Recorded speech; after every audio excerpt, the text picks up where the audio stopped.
intentionally. When we live on purpose, we share our passions and we live our fulfilled life. Every week we have a discussion, and this week's discussion is the holidays, then, now, and how are they changing? So for those of you who are joining live, welcome. Please feel free to join the chat. For those who are listening afterwards, maybe either actually through the podcast or on YouTube, say hello. Let me know where you're tuning in from. And feel free to share any questions or share anything that you have in the comments. All right, so let's get started.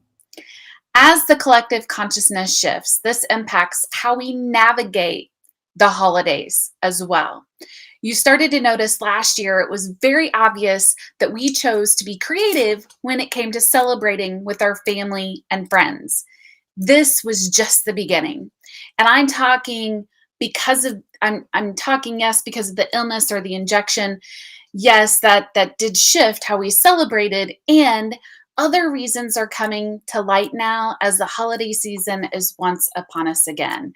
Side note, Treasure, my black cat, is with me, so you may hear or see her. All right, so let's talk about November.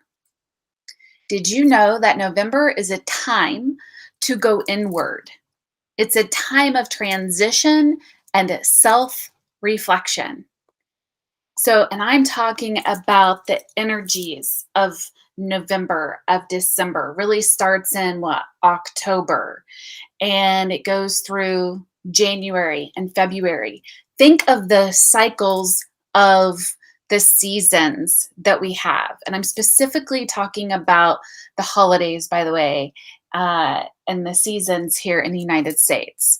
So we just had, sorry, got a little distracted with her. So let's keep talking about the cycles. This is a time when the cycle ends so that in a few months we can experience a rebirth in the spring, okay? It's a prime time for us to do what we call shadow work and focus on healing ourselves. And that's going to look different for everybody because everybody's on a different healing journey. Yet, isn't it very interesting that during these months, 4 large holidays happen? So we just had Halloween, and Thanksgiving is soon upon us. We're going to have Christmas, and shortly after Christmas is New Year's. In reality, there's not large holidays, yet the hype and the marketing has created them to be large holidays. If you talk to anybody outside of the US, it's interesting to hear their perspective of what they would do when it came to their country. Like, not all countries have, right, Thanksgiving because of the stories with that. There's not a whole lot of hype about Halloween in other places. There's not a whole lot of hype with Christmas either. So I want you to keep all of this in mind. So why? Why is there so much hype?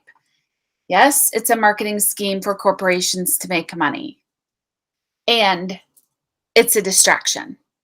It's a distraction from ourselves.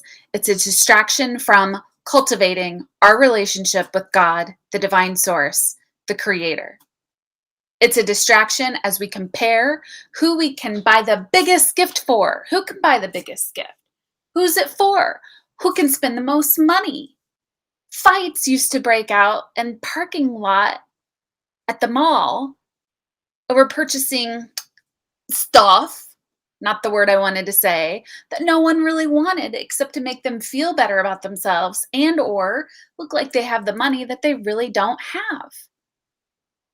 So my question is, why distract us? Why is this such a distraction? Why would somebody want to distract us? Well, isn't distraction itself a tactic that the enemy uses to take us away from a higher purpose? When we lose focus or sight of healing, love, anything that creates a higher vibration, the enemy feeds off of this. The enemy doesn't want humanity to live on purpose. It's so interesting how I've been doing this live on purpose work for a few years now, And it just started to become a thing last year in quarantine. The enemy doesn't want us to heal. Enemy doesn't want us to feel love, be love, or have that vibration of love. And if we aren't able to live on purpose, to be in our purpose, to walk on purpose, to be healed, to be love, we won't be able to fulfill their agenda because that's a different vibrational state. Their vibrational state is fear, angst, anger, easily distracted.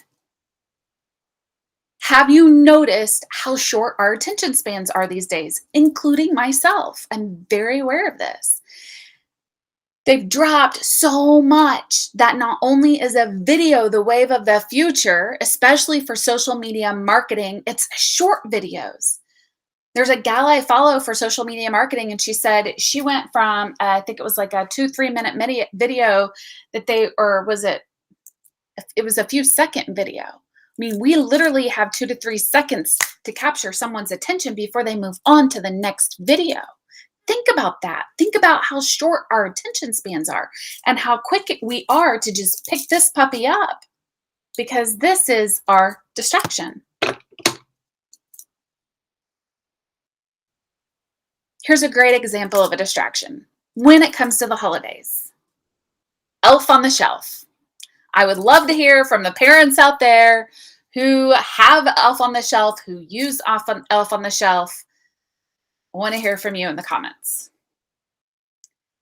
My perspective is that it's a distraction. And not only is it a distraction, it feels like it's being used for manipulation as well.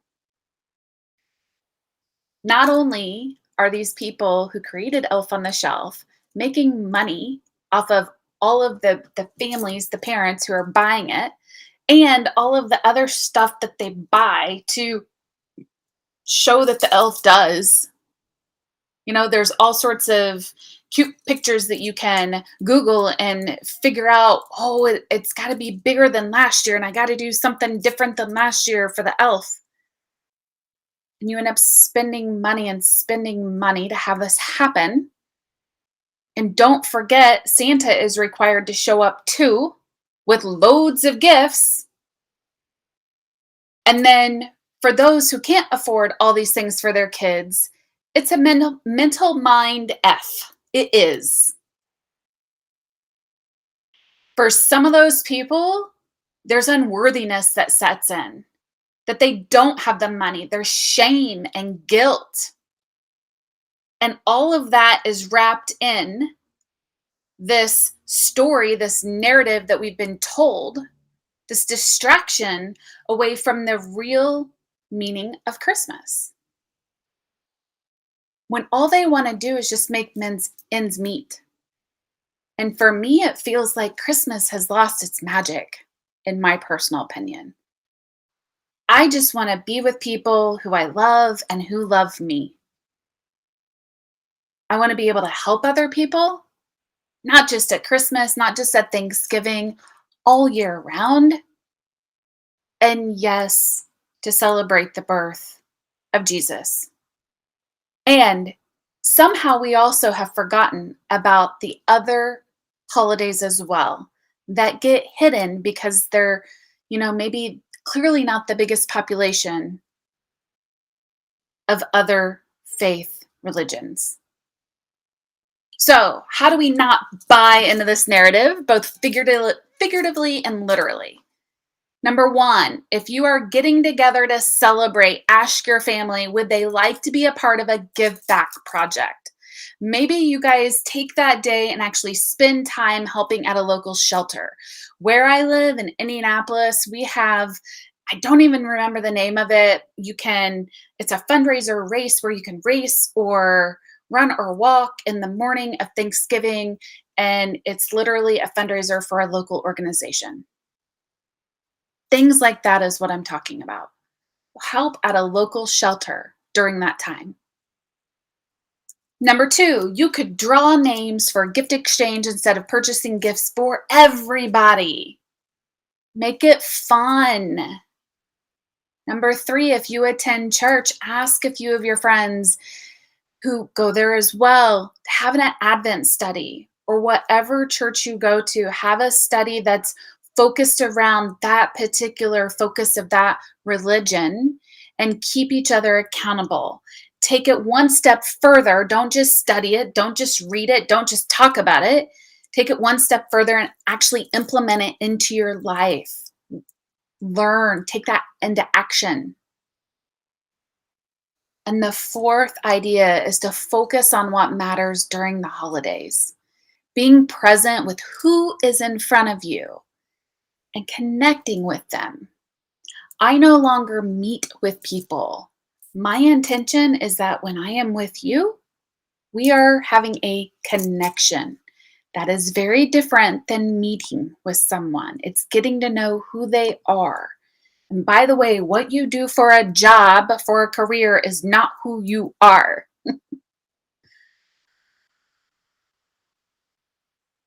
Now, some of us, a lot of people are starting to wake up and notice the distractions that frankly have always been there.